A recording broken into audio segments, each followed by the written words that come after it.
Jabatan Peguam Negara memutuskan untuk tidak meneruskan rayuan terhadap keputusan Mahkamah Tinggi yang melepaskan dan membebaskan Datin Seri Rosmah Mansor daripada 17 pertuduhan pengubahan wang haram setelah berpuas hati bahawa tiada prospek kejayaan sekiranya rayuan diteruskan di Mahkamah Rayuan. Dalam kenyataan, AGC memaklumkan jabatan itu telah menerima rekod rayuan daripada Mahkamah Tinggi pada 30 Oktober 2025 berhubung keputusan terbabit selepas meneliti sepenuhnya alasan penghakiman yang diperoleh.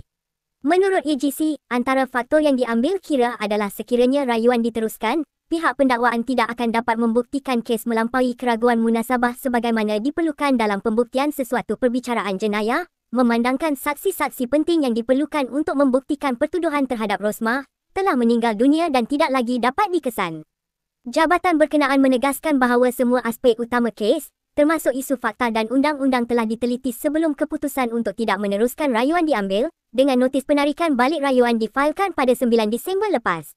Bagaimanapun, AGC memaklumkan keputusan untuk menarik balik rayuan terbabit tidak menjejaskan prosiding lain yang masih berjalan, termasuk kes rasuah berkaitan projek solar hibrid melibatkan tertuduh yang tetap diteruskan dan kini berada pada peringkat Mahkamah Rayuan.